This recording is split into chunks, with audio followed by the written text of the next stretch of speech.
Bom dia, pessoal. Vamos iniciar essa aula sobre o sistema digestório. Tem uma aula básica, introdutória. Eu não vou aprofundar muito no conteúdo, mas o que eu vou trazer aqui é muito importante, pois com essa leve introdução superficial, vocês vão ter conhecimento suficiente para aprender o intermediário e o avançado sobre o sistema digestório, certo? Como vocês veem aqui na imagem, a primeira imagem se refere ao que? A boca, pois é por onde normalmente o alimento entra no nosso organismo. A boca. Nela tem ações físicas e químicas. As ações físicas referem-se aos dentes. Os dentes que vão cortar, rasgar, triturar e amassar. Essa é a função dos dentes, para facilitar a absorção do líquido no nosso organismo. Em seguida vem o que? A língua, que é um músculo, que a função dela tem duas funções. A primeira função é deglutir, facilitar na hora de engolir o alimento, e a segunda é de jogar um alimento de um lado para o outro, como se estivesse amaciando o mesmo, junto com os dentes, certo? Depois vem as glândulas salivares. E qual a função das glândulas salivares? É lubrificar o alimento e também quebrar o alimento em partículas menores. Mas como vai fazer isso? Por meio da sua enzima, a pitialina ou amilase salivar, que essa é a função dela, de quebrar o alimento em partículas menores para facilitar a absorção.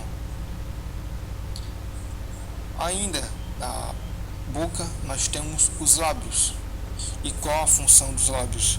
De vedar a boca, para impedir com que o alimento saia da cavidade oral. Se você ficar comendo com a boca aberta, consequentemente o alimento vai sair. É para isso que servem os lábios, para vedar a boca e impedir com que isso aconteça. Na imagem seguinte, que pega todo o sistema digestório, nós temos a representação dos órgãos em inglês. Revisando, na cavidade oral tem a úvula, a língua, tem as glândulas salivares, parótida, submandibular e sublingual. E após o alimento sofrer todo aquele processo físico e químico na boca, ele vai ser deglutido e vai ser encaminhado à faringe. Da faringe ele vai até o esôfago. A faringe é um canal comum entre o sistema digestório e o sistema respiratório. Deixar isso bem claro. Da faringe o bolo alimentar passa para o esôfago. Do esôfago ele cai no estômago. No estômago o bolo alimentar vai sofrer uma quimificação. O que é isso? A quimificação é a ação do bolo alimentar com relação ao suco gástrico, ou seja, a ação do suco gástrico em cima do bolo alimentar, que a principal enzima do suco gástrico é a pepsina. A pepsina é a principal enzima do suco gástrico e vai atuar em cima do bolo alimentar para transformá-lo em quimo, certo? A partir daí vem uma dúvida, mas professor, só tem a pepsina como enzima? Não, tem a lisozina, tem a mucina, tem o ácido clorídrico, a pepsina, como foi dito, e também a renina. Mas dentre elas, a pepsina é a principal enzima do suco gástrico. O pH do suco gástrico é aproximadamente 2,5, ou seja, é muito ácido. Aí vem uma indagação. Então, como é que o próprio suco gástrico não corrói o estômago naturalmente? No final do vídeo eu vou dar uma explicação para esse fato, certo? Após a absorção não, a ação do suco gástrico sobre o bolo alimentar, que o transforma em quimo, o quimo passa para o intestino delgado. O intestino delgado ele mede aproximadamente 5 a 7 metros de comprimento e divide-se em três áreas: duodeno, jejunum e íleo, como mostra a imagem.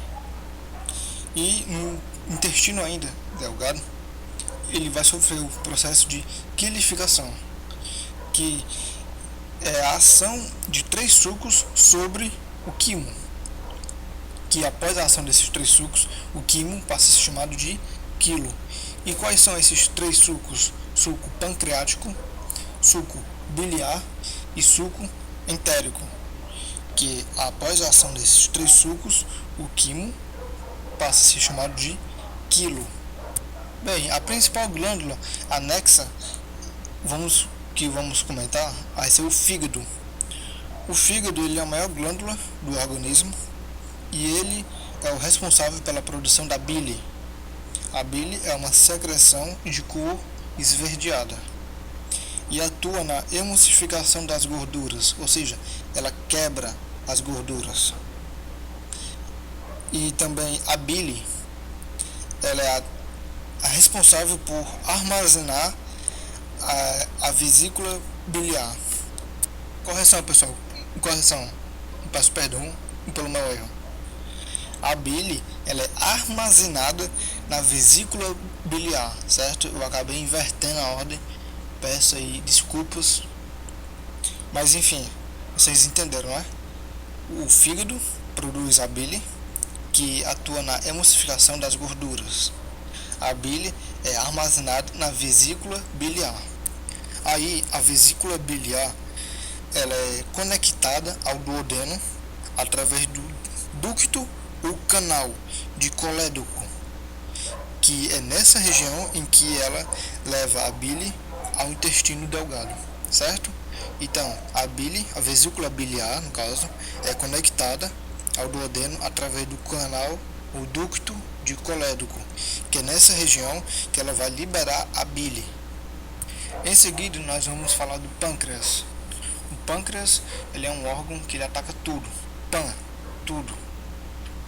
Aí a função dele é mista, ou seja, ela é endócrina e exócrina, a sua função, porque atua endocrinamente produzindo insulina e glucagon e exocrinamente produzindo o suco pancreático. O suco pancreático ele vai atuar no intestino delgado, certo? E falando um pouco mais do pâncreas, ele é dividido em 4 partes: cabeça, corpo, colo e cauda. Mas professor, por que o senhor só falou do pâncreas? Por que o senhor não falou do estômago? Porque o estômago eu posso trazer uma aula mais avançada futuramente. Dá para me fazer um vídeo aula só falando do estômago. É por isso que eu resolvi falar mais do intestino delgado e junto às suas glândulas anexas. O pâncreas ele se conecta ao duodeno através do ducto, o canal pancreático, o canal de Wirsung, certo? Esses 2 nomes. E qual é a composição do suco pancreático? A tripsina, que é a principal enzima pancreática, a amilase pancreática, a lipase pancreática, a desoxirribonuclease pancreática e a ribonuclease pancreática, ou seja, são várias enzimas que compõem o suco pancreático. E tem uma musiquinha que retrata o suco pancreático. É a seguinte: lipídios, glicídios, protídeos do DNA e o RNA. Quem ataca tudo é o suco do pâncreas. A bile e a gordura vai emulsificar. Me dá pitialina pro amido atacar. Me dá pitialina pro amido atacar. pH7 vai facilitar. Me dá pepsina pra carne atacar. Me dá pepsina pra carne atacar. pH2 vai facilitar. Ou seja, essa música retrata a ação do suco pancreático e também a bile, certo? As principais funções. E após isso, o quilo vai para o intestino grosso, que já vai ser as fezes, pois no intestino delgado boa parte já foi absorvida. No intestino grosso vai ter absorção de água e o que não foi absorvido consequentemente vai virar fezes. como retrata a imagem, o intestino grosso, em seguida o ânus, não, o resto do intestino grosso, o reto e o ânus, certo? E agora aquela pergunta que eu falei, do ácido gástrico não correu o estômago.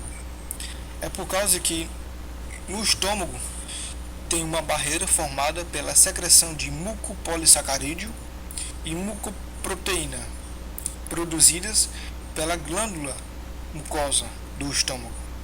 Esse muco ele tem a função de absorver a pepsina e proteger o muco do ácido, o muco do estômago do ácido que ele mesmo produz. Ela constitui, essa barreira, a principal defesa do estômago, impede com que ele seja digerido pelas próprias secreções. Entenderam? Então é por isso que o estômago não é que destruído pelo que ele mesmo produz, porque ele já produz uma proteção contra o suco gástrico, certo? As pessoas que chegaram até aqui no final do vídeo, eu peço que deixe o like, comenta alguma coisa para mim melhorar o meu desenvolvimento nos vídeos. E se gostou, deixa um like, se inscreve no canal. E obrigado a quem chegou até aqui. Valeu!